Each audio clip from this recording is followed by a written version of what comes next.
and welcome back to Hearts Wide Open. The Men's Health Podcast. We are here with you with another episode of Hearts Wide Open. And this time we have a lovely episode from the US. We have Rita, that she's the author of an upcoming book called Fireworks and Canyon. Yeah, welcome Rita. Super happy to have you on board. Thank you so much for having me. Yes. I love the podcast. I've listened to a few, and what you guys are doing is great. Thank you so much. Thank you so Thank much. you. It always means a lot to us to have this kind of support.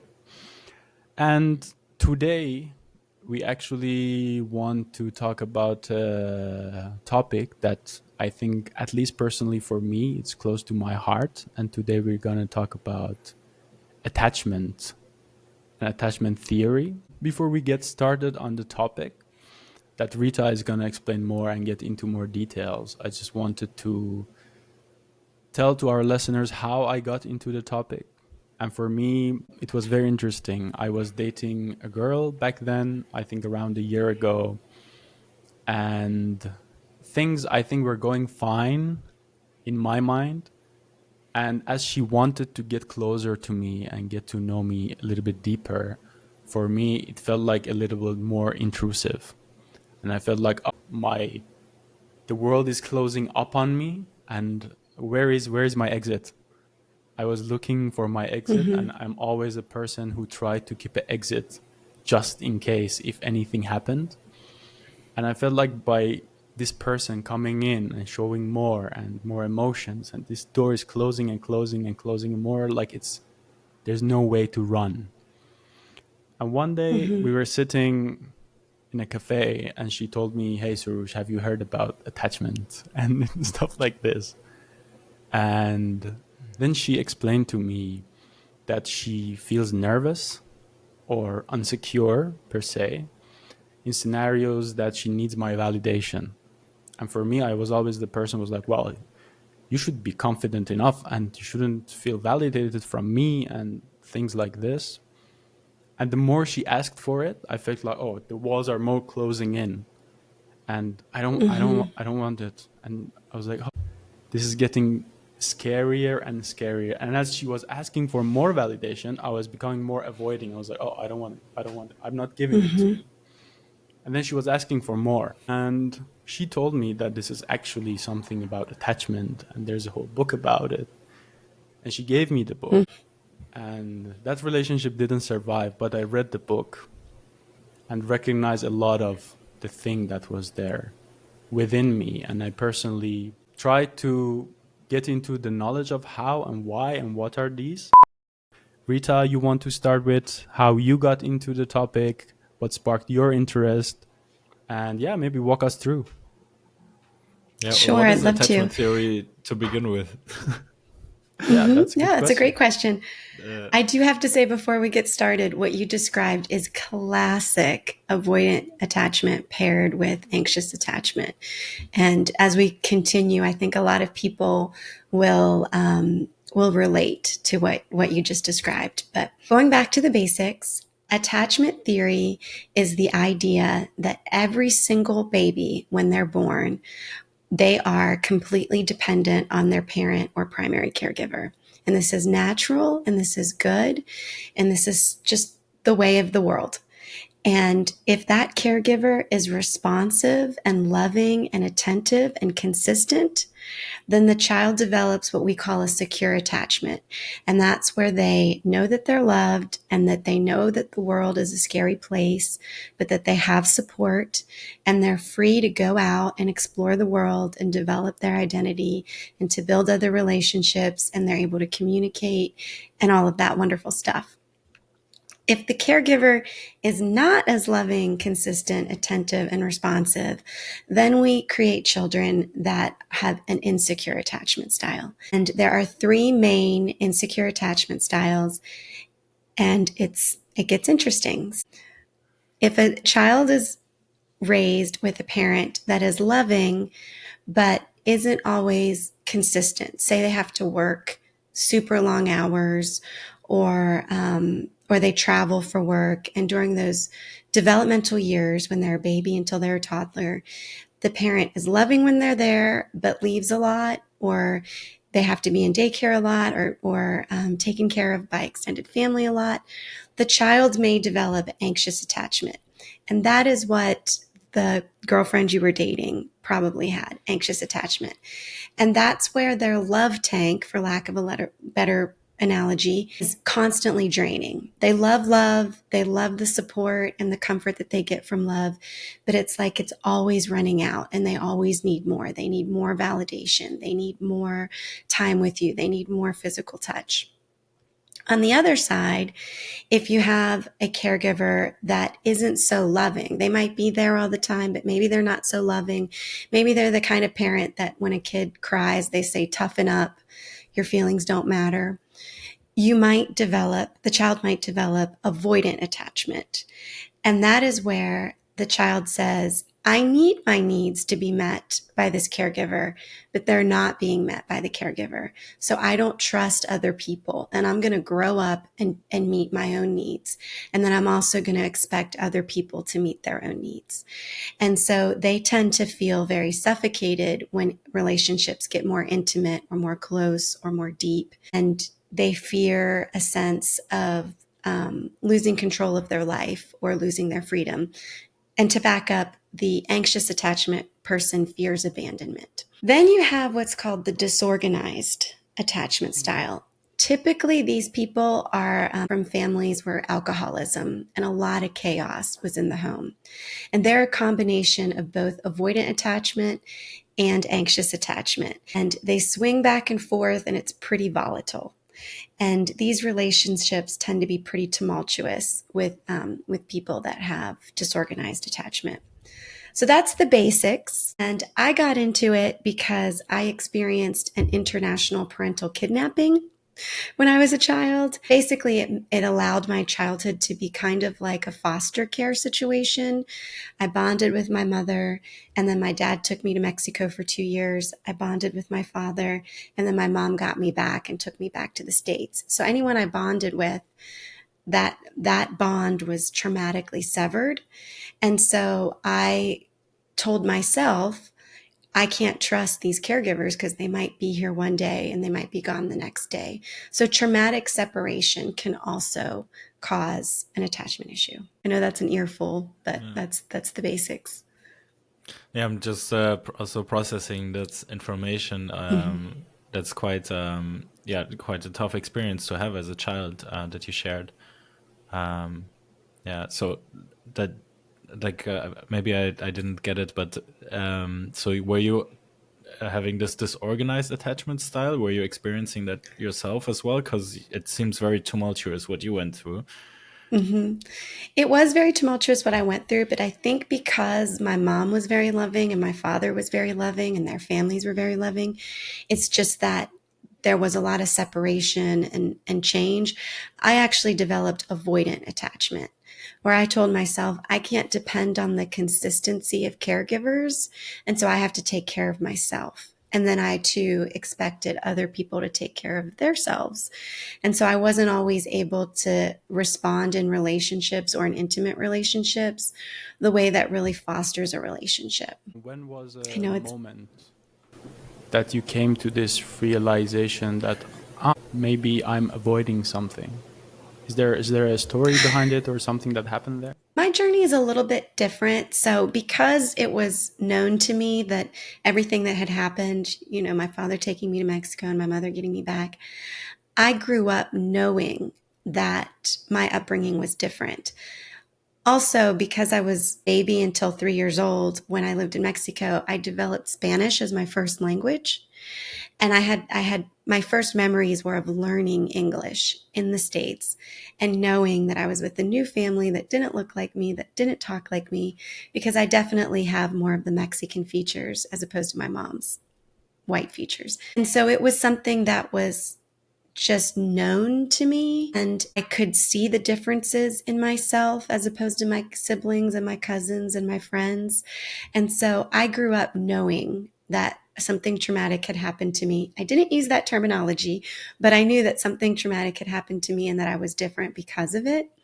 And then, to my mother's credit, which was very progressive in the 90s in the States, she got me into professional counseling when I was an early teen, like 13 or 14 years old. I'm wondering now, so because Soroosh asked about this moment when you had this realization that you are this or that you're that. I've had this moment as well, somewhere in the last 2 years. Also, thanks to a relationship where I got confronted with an avoidant partner, and I was the anxious one in that one. Mm-hmm. And then, yeah, I did a little bit of research. Okay, this is what anxious attachment is, avoidant attachment. There's also anxious avoidant or disorganized style. Mm-hmm. And then you have that information, but what can you do with this now? So, like, there must be a use, because we're not like boxed in, right? I'm sure there's also somewhere No. like situations where I can be avoidant and then I can be anxious the next moment. But we do box things into avoidant or anxious or disorganized, so to make it easier to grasp for us what we're dealing with, right? But what do Mm-hmm. we do with this information, or what would you advise to someone who just realized I'm probably more anxious or I'm more on the avoidance side of things? Sure. So, first of all, I would just like to say I love that you both were, this was brought to your attention through dating, because that's typically when people learn about attachment, either in dating or in parenting. You may have had a pretty easy breezy courting, courting your spouse and have children. Maybe you married your high school sweetheart and there really weren't any problems, but then you have little children and they have attachment styles. So those are the two typical times of life where people find out about attachment, is in dating and in parenting. So I love that you both have an individual story, and I love that you guys are on the opposite ends of the spectrum. I think that that's very real and relevant. But to answer your question, you're absolutely right. We are not relegated to our attachment styles. We're not born with an attachment style.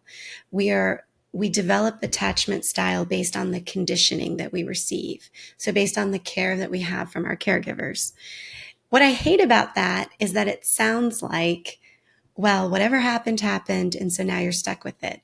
And that is absolutely not the case. We can reprogram our minds and our nervous systems to believe something different. So kind of like what I explained before, even though I didn't have conscious words, my little baby/toddler self believed these caregivers can change at any moment. I can't trust them to be here. So I believe that I have to take care of myself. No one else is going to take care of me. Even though I didn't have words for that, that was deeply rooted in my subconscious.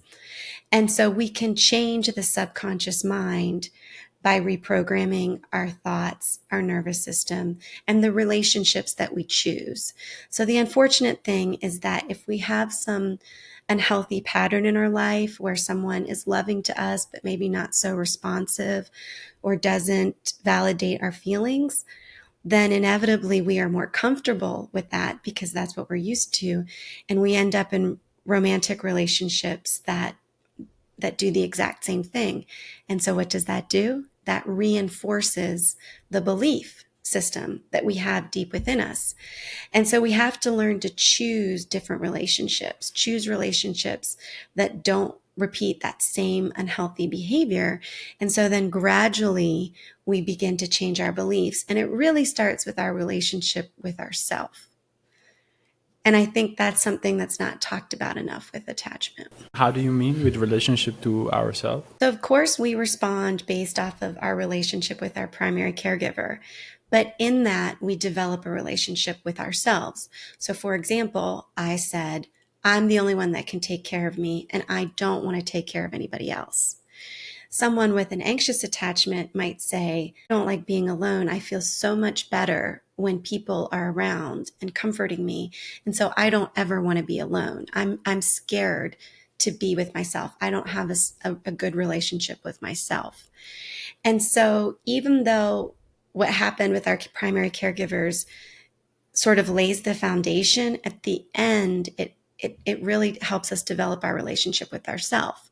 So someone who has an anxious attachment style really needs to explore their relationship with themselves and learn how to self-soothe and learn how to have some healthy self-talk and learn how to appreciate themselves. And someone with an avoidant attachment style might need to loosen up a little bit and say, well, I can meet my own needs, but sometimes it's nice to let somebody else in and allow someone else to meet my own needs. I am secure enough in myself to let someone else in. So you can see how both sides of the spectrum are really insecure with themselves, but it just presents itself in a different way. I'm just now, yeah, I'm wondering now in the dating sense, because yeah, these type of things I think come out when you're, as you said, like developing a relationship with someone else, Mm-hmm. to your child, to your partner. So if you have an anxious and an avoidant and they start dating each other and they both realize, okay, I'm anxious, I'm avoidant, do they have to separate in order to deal with that first, or can you also do it together, and how can you do that in a healthy way? Yeah. Mm-hmm. That's a loaded question. It depends on how unhealthy it is. Of course, if it's extremely unhealthy, each person probably needs to take some time and therapy or in meditation or a combination of both. There are all sorts of treatments to get to an I don't want to say an acceptable level, but a level where you're not just triggering each other constantly, because that's the main thing. When an avoidant gets with an anxious, they are triggering each other because the avoidant is afraid that the anxious is going to suffocate them. And then the anxious wants more time with them, wants more touch, wants more words of affirmation. They want more, more, more. And so that's very triggering to the avoidant who feels suffocated, who's afraid they're going to lose themselves in the relationship. And the same can be said that the avoidant triggers the anxious because the avoidant, wants you to take care of yourself and needs extra time alone and is very hyper independent and can, when you get super emotional, can say, well, you just need some time to yourself. And so it can feel like abandonment to the anxious, and they just trigger each other so much. And it's kind of hard for us to get our own footing in something if we're still feeling attacked. And so sometimes if it's super triggering, you probably need to separate and probably need to get a little bit of footing on your own before you can approach a relationship with somebody that's on the other side of the spectrum as you are. That can be very difficult. And if it's not an extreme case, then you can work on it together through communication and probably through the help of a professional. So the idea is not for the avoidant to convince the anxious to just take care of their own needs and to leave them alone and not be so suffocating. And it's also not for the anxious to convince the avoidant, you need more time with me. Really, both of them need to come more to center and be a little bit more moderate and less extreme with themselves and then with each other. So we have secure that's in the middle and that's kind of that's the most healthy. And then we have anxious clear on one side and avoidant clear on the other side.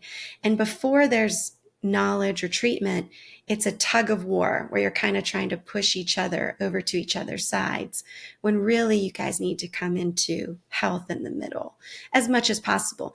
It's very unlikely that you're both going to just be right in the middle and just healthy and happy and in a relationship perfectly. But if you can come more towards health, and then you can navigate the quirks and the differences together.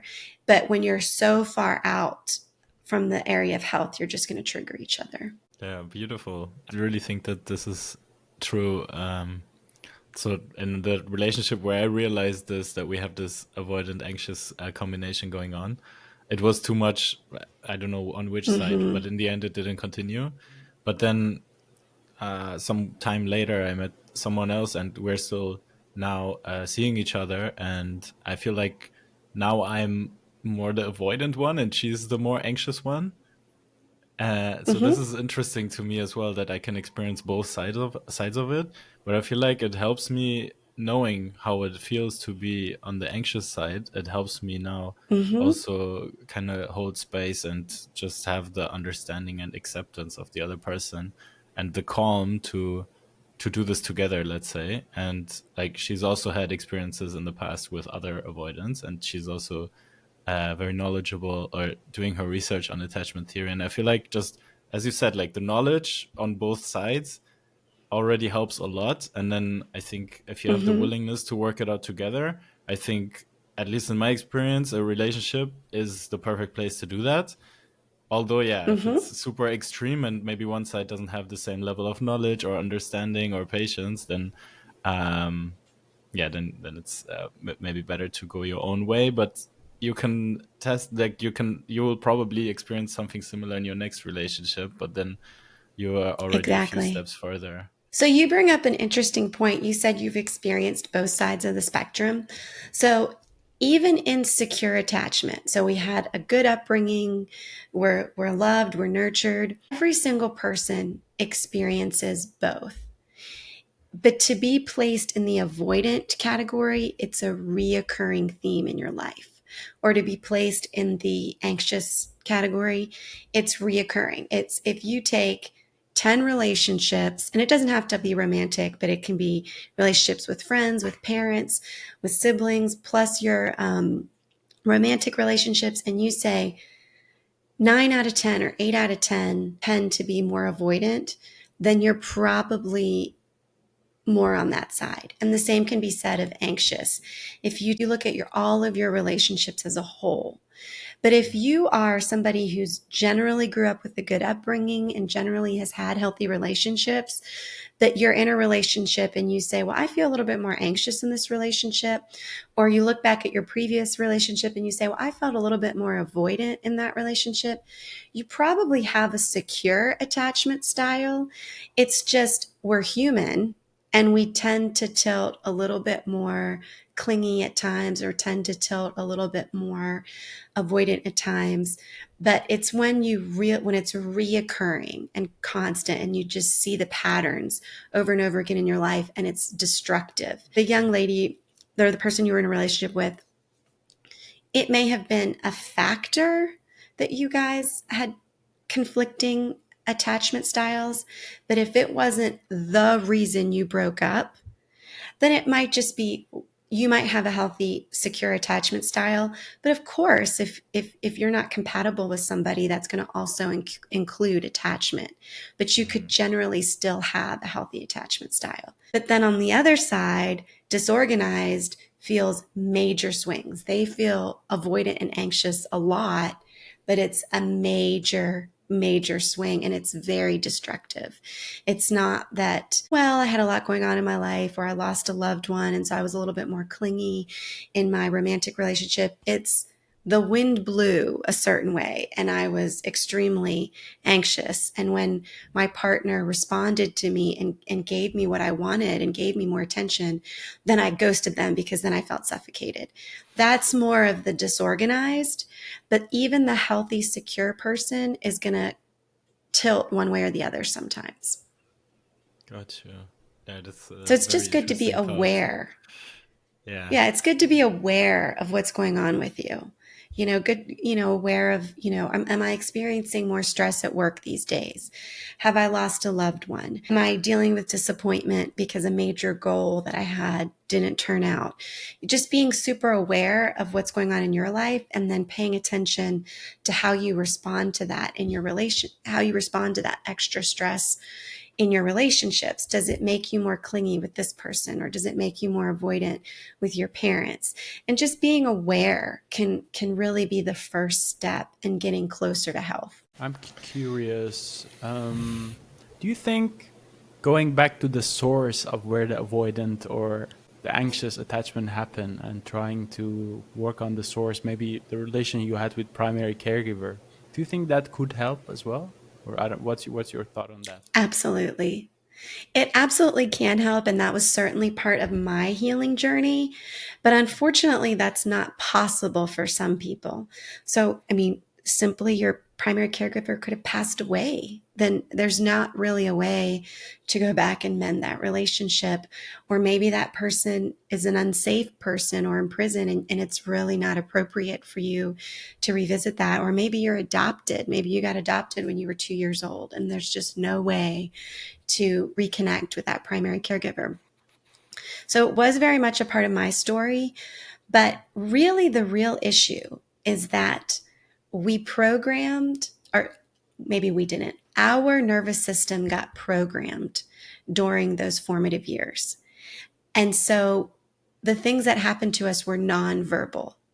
The 6-month-old, that sounds funny, 6-month-old whose caregiver was very loving and nurturing, but then went away, can't put into words, my mom left, but their nervous system has it stored. It's stored in their nervous system and in their unconscious mind. So we can do work on the unconscious mind and nervous system through self-soothing techniques and meditation. Meditation was huge in my healing journey. And then also faith. For me, faith is a very big part of my healing and a very, very big part of my life. And my faith is all about love. And so it gave me a foundation of love that I didn't have from my upbringing. And so there are all sorts of things we can do to kind of go back to that phase of our lives without actually reconnecting or mending our relationship with our caregivers. And sometimes something happened that we're unaware of. We may have parents that are very loving and very nurturing, but there's just something that causes us to not have a secure attachment. And it might be that, maybe our parents were fighting and almost on the brink of divorce when we were babies, and that caused some chaos or tension or some inconsistency, but we don't know that. And our parents now are very loving and consistent. So even if you know your history, or even if you don't, you can still reset your nervous system. And that's very important, I think, for any inner healing journey, but especially for attachment. So there is hope. That's good to know that no matter what, you can work on this. There's absolutely hope. And so the first step is, identifying, being aware, being self-aware. Any inner healing journey starts with awareness. So you need to be aware of the issue. So educate yourself on attachment. There are books, there are YouTube videos, there's podcasts, there's all sorts of things. So you want to educate yourself on attachment and then be aware of where you are. And it may be different. You may be very healthy in your romantic relationships, but just have trouble making friends. And so you can sort of leave the romantic part to the side and focus on, why is it that I have trouble making friends? It's interesting, especially with men, because I know this podcast is about men's health. There are hormones and neurotransmitters connected to attachment. So when we feel loved and supported and safe, our body releases oxytocin. And I'm sure you've all heard of it. It's the love hormone. But there's also serotonin that's released, and I think it's called GABA. And specifically to men, there's I think it's, I'm going to butcher it, vasopressins. I'm butchering it, but it's something that's there's a higher level of in men, and it's not so much related to romantic relationships, but more so male on male bonding. So if men experience a stressful encounter together and overcome it, this hormone is released in the body, and then they have a lasting, long friendship. And so we know this from mainly, men who play sports together. Even though sports are fun, it can be stressful trying to beat the other team. And so that hormone is released, and then the men on the team are bonded together with a stronger friendship. The same can be said of soldiers in war, and men that just partake in recreational activities together. And so these hormones, not only do they create bonding and healthier relationships, but they also, oxytocin is linked to improving your immune system and helping your libido. And there's just all sorts of additional health benefits, which isn't too surprising because, we say things like all you need is love, and we know that love makes the world go round. But there are actual biochemical things going on in our bodies when we feel truly loved that are extremely beneficial for men and women. Which I'm not a super big expert on the biochemical components, but it's extremely fascinating, and it does, in fact, make sense when you think about it. It's like the man on man bonding that was new to me, to be honest, but such a valuable insight. I felt it myself also when doing sports in teams or when opening up to another man. And I think most of my male friendships, the ones I keep close and hold near and dear, I think those are ones where I have felt this type of feeling before, and it's people I now consider my closer circle or something like this. Yeah, that's super interesting. I think it's super relevant right now, and I don't know if these statistics are true in Europe, but here in the States, and it's a horrible thing, but male suicide rates have gone up since COVID here in the States. Is that also true in Europe as well? It is? Okay. I think a lot of it has to do with society telling men you don't need to open up, you need to be strong, you don't need male friendships.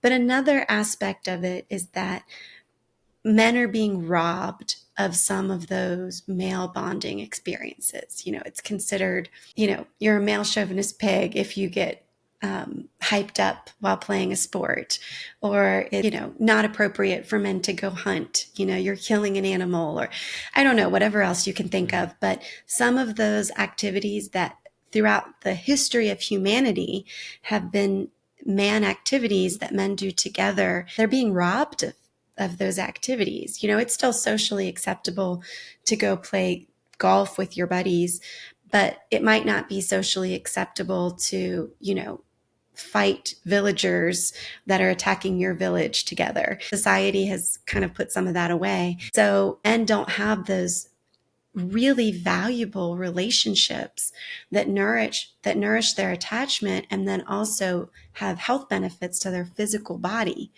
And so it's not really surprising that men are dealing with more mental health issues and depression, and suicide rates are going up.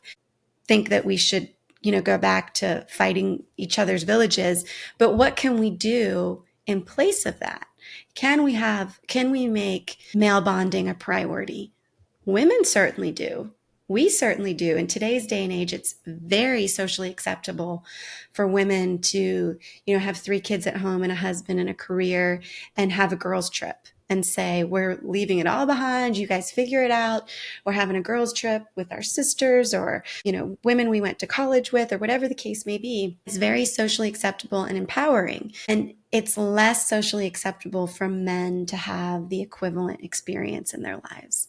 And so I genuinely mean it when I say that I love the work that you guys are doing on this podcast, because it's very needed. It's very relevant for men health issues, and also for the family and relationships in society. Because when we have a whole sector of the family or a whole sector of society that's being robbed of what they need, that's not good for the whole either.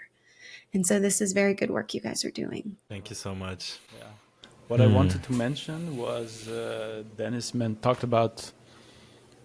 Yeah, I also never thought about it. What you mentioned regarding, now we have this attachment styles in relation maybe to love relationships, but I also see it part in my other relationship with friends or at work, or because I grew up in an environment that there was a lot of chaos, and I kind of have to take care of myself and maybe even my younger brother.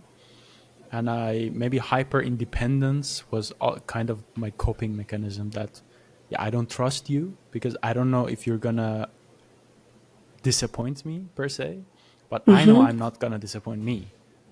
And Exactly. And with my friendships also, or even at work, sometimes it's very difficult for me to just give a part of the job to someone and be in peace that they're gonna do the best they can, just deliver that.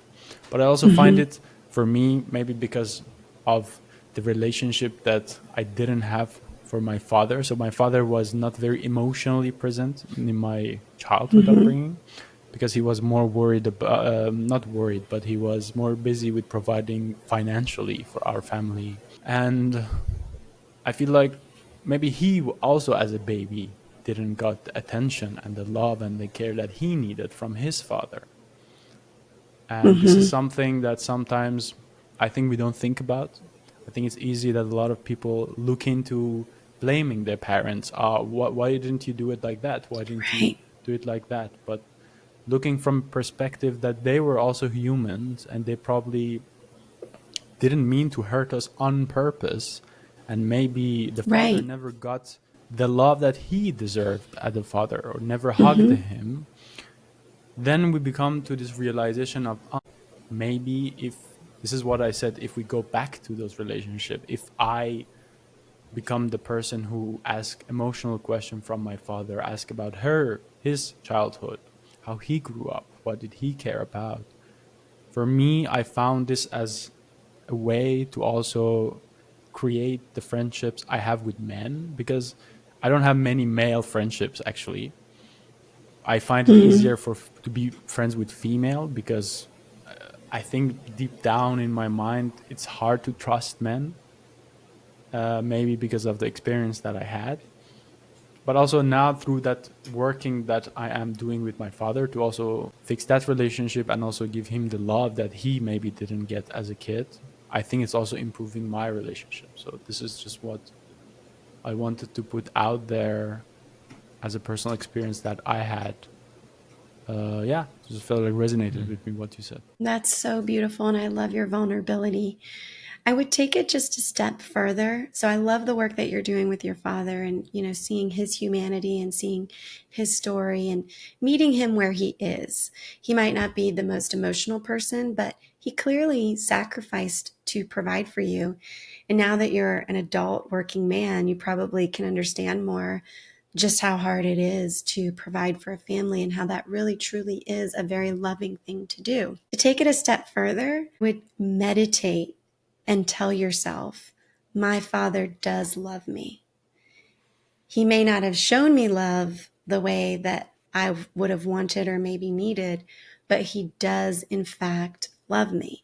And if you can get that deep into your nervous system and into your not your conscious or your subconscious, but deep into your unconscious mind, you will see some changes, probably in how you trust other men. And you sound like somebody who's pretty healthy in relationships, but if you notice that that's an area that's lacking and you want to change it, that's a way you can change it, or at least begin to.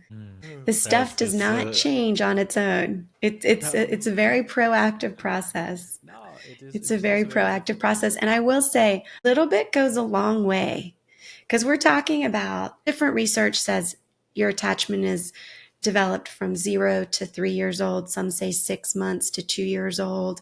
There's varying opinions on when it's developed, but just to stay on the safe side, we'll say the first 3 years of your life can impact you the rest of your life, which can be a little bit overwhelming. But that also lets you know that any work that you do is also very impactful.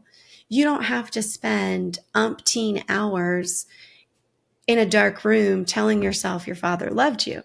If you probably just spent a few sessions with yourself doing that, you would probably see a huge ripple effect. So while it's can be overwhelming, that a little goes a long way, it can also be very encouraging once you have the knowledge and the tools and are willing to spend time working on this. A little goes a long way. Absolutely agree. I remember. Some research says, and I'm sorry, I'm babbling on, Go ahead. Go ahead. that if you really, really focus on it, if you really focus on attachment and we make it a priority, that you can go from insecure to secure within 2 or 2.5 years, which sounds like a long time, but when you consider the rest of your life and the rest of your relationships, that's really not a long time. And those are for more extreme cases. If you're a more mild case, it's even shorter. So again, a little goes a long way. Just after recognizing it in the previous relationship that I had, in the romantic relationship, now also I find it way easier to talk to the person that, hey, if something happens, it's not sometimes that I want to avoid it, but I subconsciously like block everything, and I go, it's like, okay, I don't want to be here, I need to physically detach. Just gave her this information that if I detach and I go, nothing big has happened. I just need some time to think about it and process it, and I will come back. And this also goes to the recognition side, that if by talking about it and acknowledging the attachment and everything that goes around, I think it goes a long way. As you said, just knowing that something like this exists, as you said, I think goes a long way. And there are other factors that can amplify it. So, what you described is also something that just introverts need to do. Introverts may just need, our relationship is getting more intense, and I just need a little bit of time to process it. That may have nothing to do with attachment, but if you're an introvert and you have avoidant attachment, it might be a little bit more amplified. Just like if you're an extrovert and you have anxious attachment, it might be a little more amplified. And so it might not always be an attachment issue, but you just want to be as self-aware and communicate in a loving way as much as possible. That's never a bad formula in relationships. That's always a good formula. Beautiful. Yeah, I think I really enjoyed the conversation. And usually around the end of the podcast, we try to ask people some questions. So this is a question that we usually ask every guest. That what is your definition of a healthy man, Rita? My definition of a healthy man is a man that is secure in his identity and wants to share it with the world in a loving way. Nice. Beautiful, short, and impactful. And if you could give one thing, like a takeaway to the people who are listening to the podcast, what would you tell people? I would tell people to not shy away from learning about their attachment style, because it's really all about love. And pretty much every single person on planet Earth agrees that we all need love. So it's nothing to be ashamed of. It's nothing to be afraid of. It's nothing to be overwhelmed by. It's just love. It's love and learning how to give and receive healthier kind of love. That's just a good thing to do no matter what. And so don't shy away from it. Explore it. And if you need any help or knowledge on this, I'm sure we have a book that's coming out sometime in the future by yours truly, Rita. I was wondering if you wanted to say a few words about the book, and the title is super interesting. What is the book about? Sure. So the book is Canyons and Fireworks, and it's in editing now. I hope to have it out sooner rather than later. And it's my story. So like I mentioned earlier, experienced an international parental kidnapping, which developed in me a pretty extreme avoidant attachment style. And it's my healing journey, my lifelong healing journey, and all the ups and downs of inner healing. And all of the research that I did during that time was pretty clinical and helpful, but I wanted to offer a more personal, down-to-earth, real-life example of attachment healing. And so that's why I wrote the book, and that's why I am talking with you fine gentlemen, to just get the word out there and then to spread awareness. I really want to spread awareness because this is a huge issue. Since we also talked about this man-on-man bonding or these type of experiences, it's of course great that all the listeners who are listening this far, that you're still here. That's amazing. And maybe this is the first time you heard about attachment theory. You can get some more knowledge on the internet in Rita's book. Just listening to this, I'm sure a lot of people already thought about, I'm probably more anxious, I'm probably more avoidant. So yeah, just to take it a step further, if you're looking for spaces for some men-on-men bonding, or if you want to share your story with other men, do message us on our Instagram via DM. We might have you on the podcast to tell your story, or you can join one of our offline or online men's circles where we actually get together with other men and just talk, and we have different topics that we discuss. So yeah, also an invitation here for all the listeners to keep that in mind, message us. And we're gonna add your website in the show notes as well, so that everyone can check out your book. Thank you so much. It's canyonsandfireworks.com. Yes. Thank you. Amazing. I appreciate you both. Thank you very much, Dennis, Rita, and whoever that is listening this far. It has been a lovely journey. Soroosh, also, thank you. Don't forget to... You're welcome. Don't forget to give us a like, share our episode with your friends, and hopefully see you on the next episode. See you later. Bye-bye.